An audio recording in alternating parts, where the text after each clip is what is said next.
Welcome to the 6 Miles to Supper podcast. I'm your host, Kayla Cox, and I've lost over 80 pounds with intermittent fasting 6 days a week, eating whatever I wanted at my meals, taking a cheat day every Sunday, and walking 6 miles a day. And I'm here to help you on your weight loss journey.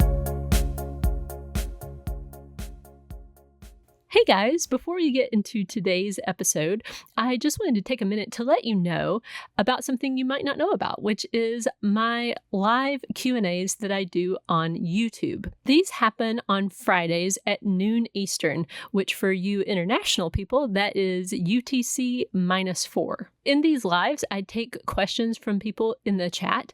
So if you have any questions, you just can join up and ask your question. Usually I'm live for about an hour, and I'm usually able to answer all the questions that are asked. I'll put a link in the show notes to the live, and if you are subscribed to my channel, you can also choose to get notifications, and then that will alert you whenever I go live. These lives are always a good time, so I hope to see you there. In this episode, I'm going to take you through my 2 maintenance experiences and talk about the similarities and the differences and what I've learned.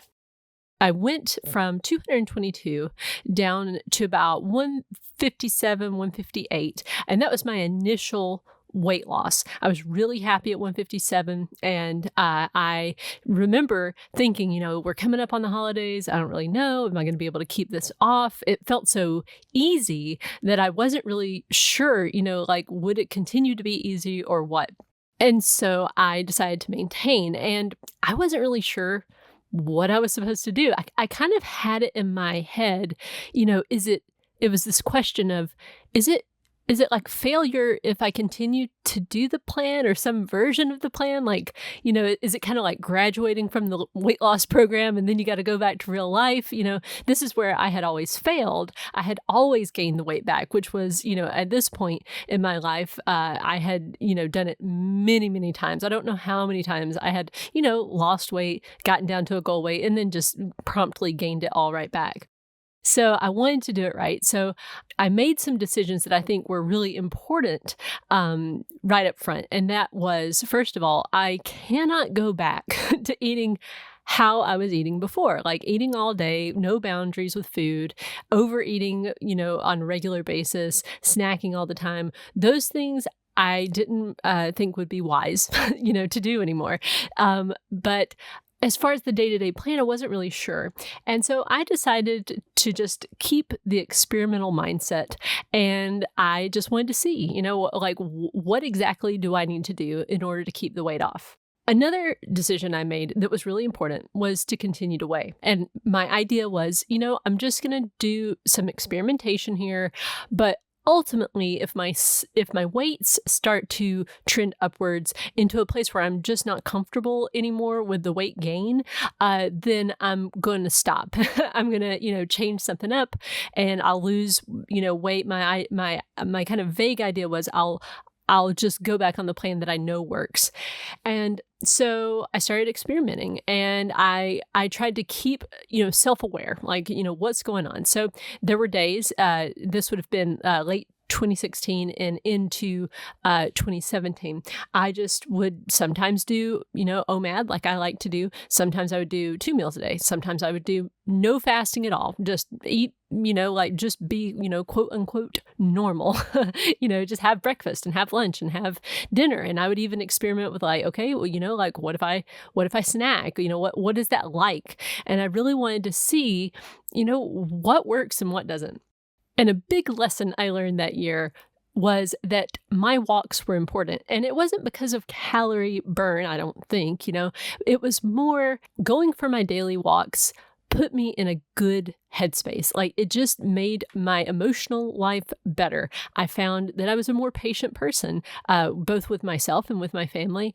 And I just didn't feel great if I didn't get out there and do my steps. So that was really the first lesson I learned in the maintenance journey was, okay, I need to keep active. And I found that I could maintain my weight pretty easily within a 5-pound range based on my 7-day average with really being pretty pretty lax, I would say. Like looking back at those times, I mean, again, I wasn't practicing intermittent fasting very consistently as far as like I didn't have a consistent plan. I was being really loose with it. So maintaining my weight between 158 and 163 was pretty easy in my experience. It didn't really require too much thought, really, as long as I kept, walking like I was walking, and which was 6 miles a day, and just keeping on weighing. That was really easy. So then I decided in September of 2017 to start my YouTube channel.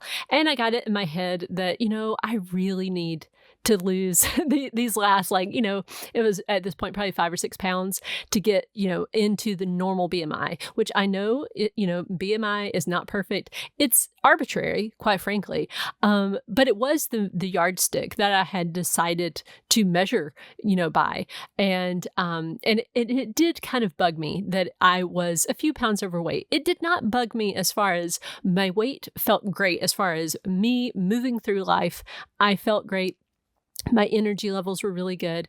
My joints were good. I didn't feel like my weight was holding me back at all. But, the idea of being on YouTube and having a channel about weight loss and being a little bit overweight, I just couldn't handle that.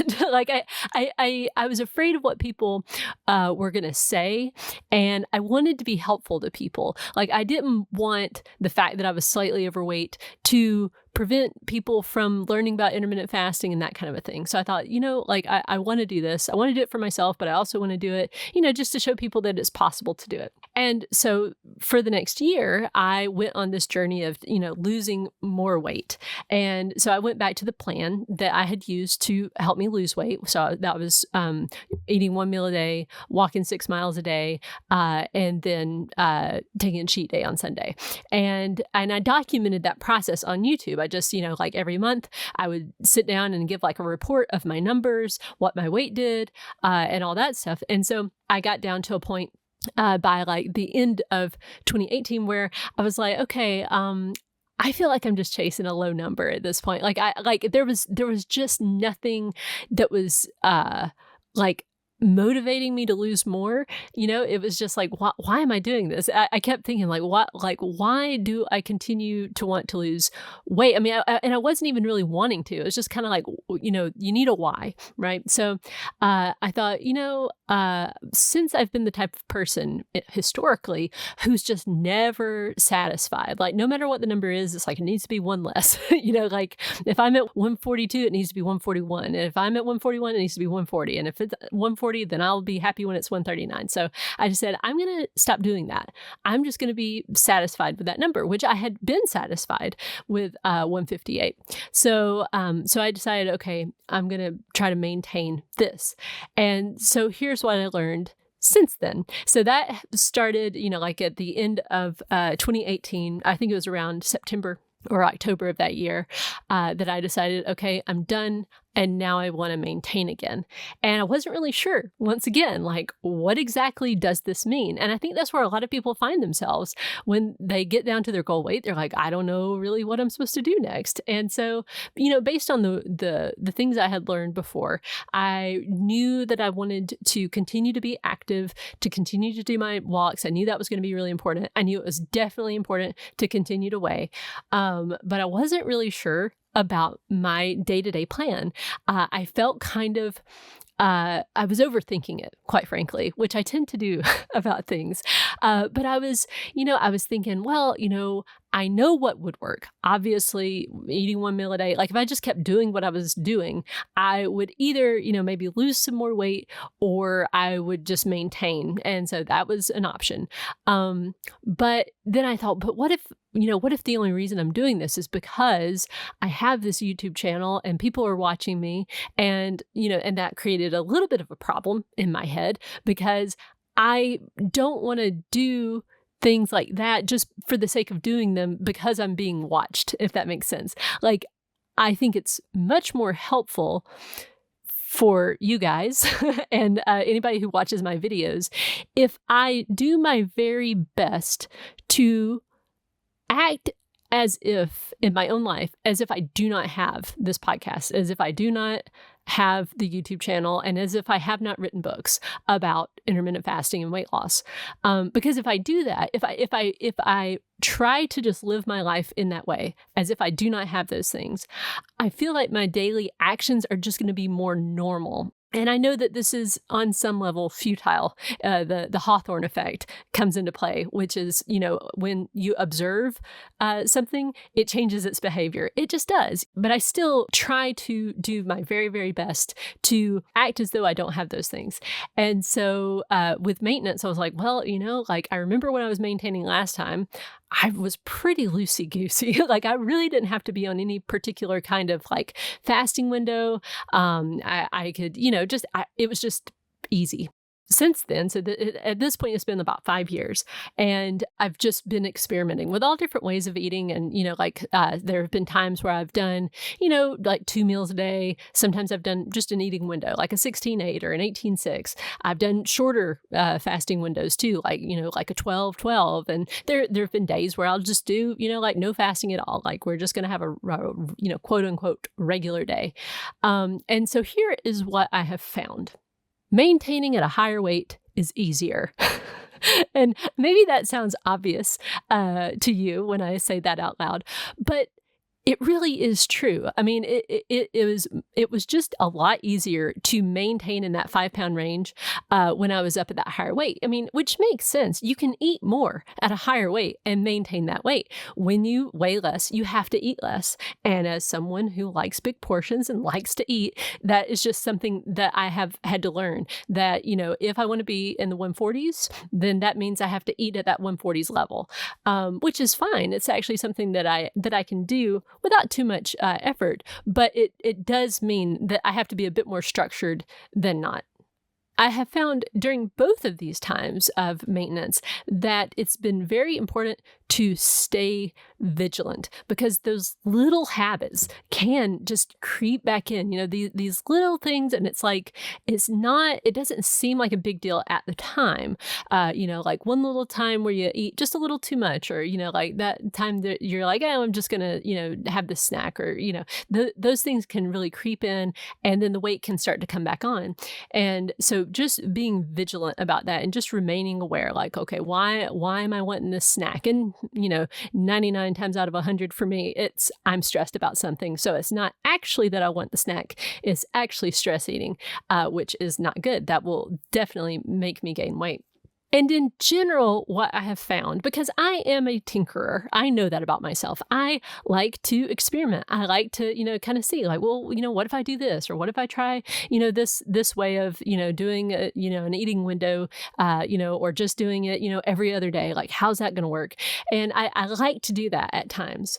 But what I have found works the best is to pay attention to what's going on in my life and then proceed accordingly. So when my life is chaotic, things are really stressful, there's a lot going on, maybe a lot of changes are happening, the best thing I can do is be on just a regular plan with a lot of just regularity. So in other words, like just saying, okay, I'm going to do OMAD 6 days a week, or I'm going to do, 16-8, 6 days a week, or I'm going to do 2MAD 6 days a week, just keeping it the same and not experimenting and not being loosey-goosey.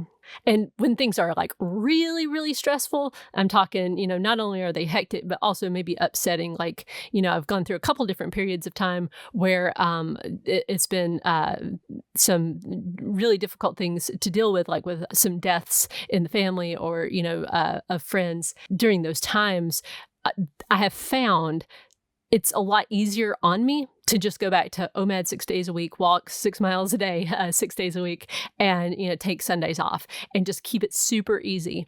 And it provides a balance there, because when life is hectic, I need my eating life to be orderly. On the other hand, when my life is really calm, and I've gone through seasons like this where it's like, wow, it's just been calm. It was no stress really. Then during those times, it's a better time to try those experiments, to, kind of be looser and see like what's going on, how's my weight going to do? And so there is that balance there. What I have found to be most important though, because I think this is something that happens to everybody on, in maintenance. You're going to have times, right, where your weight is going to be a little bit higher, and it may go out of the range that you want it to be in. Like I like to say a 10-pound range. That's a good thing to shoot for. I know Joe Holman, a guy that I interviewed years ago. He's an OMAD guy, and he says 15 pounds. But like I like 10 pounds. 15 is just a little bit. Like I feel like that's maybe a little bit too much free reign for me, but like a 10-pound range, right? So I want to be in the 140s, but what happens when I get outside of the 140s, which has happened since maintenance? There have been times when my 7-day average has even been 152.49 because I keep track of all this stuff. And so I want you to know that like there are times where mine is not in range. And so what do I do in that moment? Because those are the moments I feel like that are just crucially important. Nobody likes to talk about those moments because it's like, oh no, you want to believe that it's always going to be easy. And sometimes life is just not easy. Sometimes you mess up. Sometimes you just have water weight. Like sometimes you get sick and that can cause water weight. Sometimes you eat salty food and that can cause water weight. Sometimes you go on vacation and you gain weight. There's like a lot of things that happen. Or you may just get into bad habits for a while. What my process has been during those times is to say, okay, what's going on? Because that's the first thing, is to figure out, like what's going on. And usually if you're just able to just sit and think, you'll know what's wrong. Like you'll know, when you look back on your days, it's like, yeah, like there's this stressful thing happening. I mean, and there's lots of things that can mess with you. So in that moment though, if you will just give yourself a pep talk. And that's what I do. I sit down and I'm like, what's going on? I usually can figure it out. Most of the time I know at this point. Like I'm more self-aware than I used to be. And I can tell when I'm, feeling stressed out, especially if my sleep is out of kilter. Like that's always a big red flag for me. If I notice myself waking up too early in the morning or having trouble going to sleep at night, something's up, got to get that under control. But I'll sit down and I'll just say, okay, what's going on?